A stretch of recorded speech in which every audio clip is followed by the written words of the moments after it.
मैं Gulbarga district administration से एक सवाल पूछना चाहता हूं। Why this Kolaveri? Why this Kolaveri?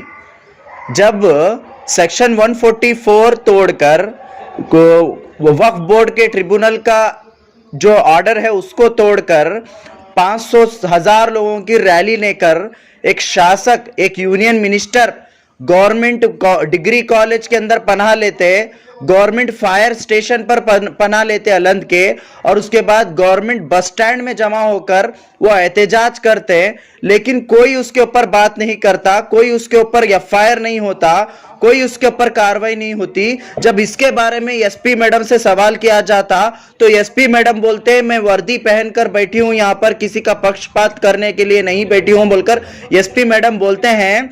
लेकिन एसपी मैडम सिर्फ उन लोगों के ऊपर सेक्शन 144 तोड़ने पर सिर्फ और सिर्फ कोर्ट में एक पिट्टी केस, एक पिट्टी कंप्लेंट दर्ज किए हैं। उसके अलावा उन लोगों के ऊपर कोई कार्रवाई नहीं करे। जो गवर्नमेंट डिग्री कॉलेज में वो लोग जमा होकर वहां पर झंडों के साथ बड़ी बड़ी लाठियां लेकर खड़े हो गए थे, उनके पास पूरा प्रिपरेशन था, सब कुछ रहने के बावजूद, और ओपनली सोशल मीडिया पे वो हिंदू बनाम संगठन के नाम से वो लोग डाल रहे थे कि हम दरगाह, लाडले मशाक की दरगाह को तोड़ेंगे और वहां पर मंदिर बनाएंगे। ऐसे ऐसे स्टेटस व्हाट्सएप पे रख रहे थे जिसको कम्युनल हार्मोनी को डिस्टर्ब करने के लिए पूरे तमाम चीजें वो लोग वहां पर कर रहे थे। वो चीज एसपी मैडम को और डिस्ट्रिक्ट एडमिनिस्ट्रेशन को नहीं दिखाई दी, लेकिन अलंद के अंदर ये बोल रहे हैं कि हजारों लाठियां मिली, पत्थर मिले, सब मिले। क्या आपका इंटेलिजेंस क्या सो रहा था? क्या नींद की गोलियां लेकर सो रहा था? क्या आपको नहीं पता था कि इतना सेंसिटिव केस है बोलकर? क्या आपको नहीं मालूम था? क्या आपको नहीं पता था इसके बारे में? फिर भी आप लोग क्यों काम नहीं करे? जब आपको लकड़ियां वहां पर मौजूद थी बोलकर मालूम हुआ, जब आप वहां पर आपको मालूम पड़ा कि वहां पर पत्थर रखे गए हैं मारने के लिए, तो आप क्यों सीज नहीं करे वक्त से पहले? जब आप बोल रहे हैं कि 28 को ही बिफोर एक दिन पहले ही आपको मालूम था, आप एफआईआर भी करे थे, वो करे थे, ये करे थे, आप दो जगह दो बयानबाजी कर रहे हैं। आप एक ओहदे पर हैं, आप एक आईपीएस ऑफिसर है, आप एक आईएएस ऑफिसर है, आप लोगों को किस तरीके से बात करना चाहिए आपको खुद को नहीं मालूम? अगर जो लोग गलत किए हैं, जो लोग लाठी उठाए हैं, जो लोग पत्थर उठाए हैं, बिल्कुल उनको सजा दीजिए। आप कौन नहीं बोल रहा है आपको उनको अरेस्ट करने के लिए? कौन नहीं कह रहा है आप उनके ऊपर कार्रवाई करने के लिए? लेकिन आप लोग क्या कर रहे थे? आप लोग सो रहे थे क्या? आपकी इंटेलिजेंस सो रही थी क्या? जब लकड़ियां जमा हो रहे थे, जब पत्थर जमा हो रहे थे, ट्रैक्टर भरकर पत्थर जमा हुए बोलकर आपका क्लेम है, वो ट्रैक्टर भरकर पत्थर आपको नहीं दिखा क्या? क्या आपके आंख बंद थे क्या? तो ये सबसे बड़ा सवाल है।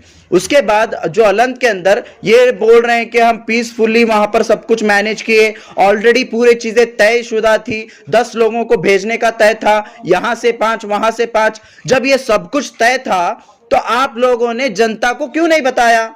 जब जनता को बताना चाहिए था ना आपको, आप क्यों पब्लिक को नहीं बताया? तो आप चाहते थे ही ये होना है, आप इंटेंशनली आप चाहते थे कि ऐसा हो, ऐसा लगता है मुझे। आप दरगाह कमेटी के ऊपर ढकल रहे हैं। आप बोल रहे हैं एक तरफ डीसी सर जैसे ही पूजा करके बाहर आने के बाद पब्लिक टीवी पे, टीवी चैनल्स पे, सब जगह पर बयान देते हैं कि दरगाह कमेटी पूरा कोऑपरेट करी है, इसी के वजह से हम वहां पर जाकर पूजा करने में कामयाब हो गए उन लोगों को लेकर बोलकर आप बोलते हैं। आप लोग दो बातें क्यों कर रहे हैं? क्या आप लोग कर रहे हैं? दरगाह कमेटी एक तरफ आपको कोऑपरेट भी कर रही है, आप बोलते हैं, फिर उनके ऊपर बड़े बड़े सेक्शंस डालकर उन लोगों को, तमाम लोगों को आप अरेस्ट करे हैं, और उन तमाम लोगों को वो बाकी के लोग भाग गए हैं डर से। अब दोनों तरफ आप ही बात कर रहे हैं, ये कैसी बात कर रहे हैं आप? तो टोटली कंफ्यूजन क्रिएट कर रहे हैं अवाम के अंदर।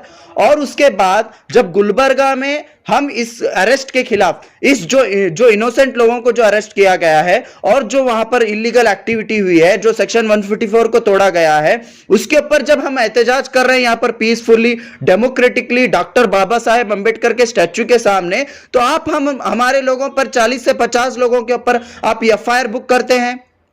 शर्म आनी चाहिए पुलिस डिपार्टमेंट को, शर्म आनी चाहिए। सेक्शन 144 तोड़कर 500,000 लोगों की रैली लेकर वहां पर बस स्टैंड में जमा होते हैं, वो जब आप एफआईआर नहीं कर सकते, आप बोल रहे हैं एफआईआर हम नहीं कर सकते इसलिए हम कोर्ट में पिट्टी केस उनके ऊपर बुक करें। वो कौन सा केस है? 700 रुपए दिए तो छूट जाते वो केस के अंदर। लेकिन यहां पर जो पीसफुली, जहां पर सेक्शन 154 नहीं है, कुछ भी नहीं है, पीसफुली जमा होकर एक साइड पर खड़े होकर, कोई ट्रैफिक डिस्टर्बेंस नहीं, वहां पर खड़े होकर प्रोटेस्ट कर रहे हैं, तो उनके ऊपर एफआईआर बुक करते हैं आप। तो यहां पर क्लियरली समझ में आता है कि डिस्ट्रिक्ट एडमिनिस्ट्रेशन टोटली बायास्ड होकर काम कर रहा है। तो इसी के लिए हम सरकार से डिमांड करते हैं कि इमीडिएटली इसके ऊपर फेयर एंड क्लियर इन्वेस्टिगेशन हो। हम लोग भी फैक्ट फाइंडिंग रिपोर्ट निकालेंगे और फैक्ट फाइंडिंग के साथ में एसपी और डीसी और जितने भी यूनियन मिनिस्टर और जितने भी लोगों को कटघरे में खड़ा करेंगे। हम लोग वुमेन राइट्स जाएंगे और women and children welfare department को जाएंगे। आप बोल रहे बच्चे लाठी लिए, बच्चे पत्थर लिए थे, औरतें वो ली थी, क्यों वो क्या बस स्टैंड के पास आकर आपके पास आए थे? क्या आप जो प्रॉपर्टी उनकी है, जो दरगाह के पास जो प्रॉपर्टी है, उस प्रॉपर्टी को बचाने के लिए वो लोग जमा हो गए थे? वहां पर क्या हुआ?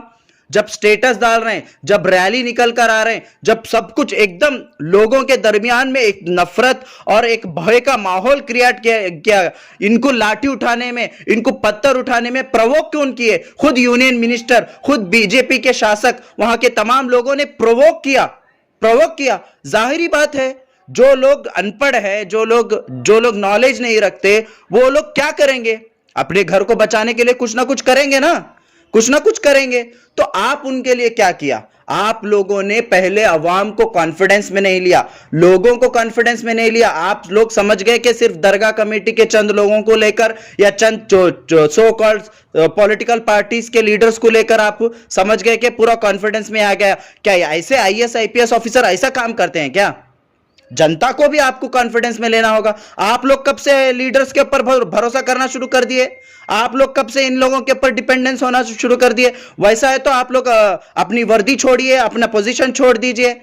सैलरी लेकर क्यों काम कर रहे हैं आप लोग इतने बड़े बड़े पोजीशंस पे? तो आप लोगों की गलती है, टोटली डिस्ट्रिक्ट एडमिनिस्ट्रेशन की गलती है इसके अंदर, पुलिस डिपार्टमेंट की गलती है इसके अंदर, और वो पॉलिटिशियन जो इसके मीटिंग्स के अंदर जो मौजूद थे, वो तमाम पॉलिटिशियंस भी इसके अंदर गुनहगार है।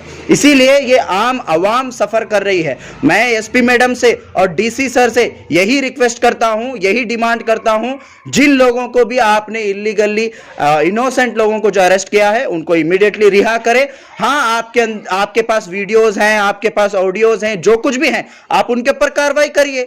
इनोसेंट्स को छोड़ दीजिए, उनको ऊपर हरास मत करिए, और वहां जो 144 लगाया गया है उसको नॉर्मलाइज करिए और जो रेगुलराइज करिए दरगाह को। वहां पर अभी तक अज़ान नहीं हुई है, अभी तक नमाज नहीं हो रही है, जियारत नहीं हो रही है, रेगुलराइज करिए। बहुत सारे लोग वहां पर परेशान हैं, वहां पर रोजमर्रा की चीजें परेशान हैं, तो वहां पर नॉर्मलाइज करिए और लोगों को आसानी करके दीजिए। यही मेरा डिमांड है।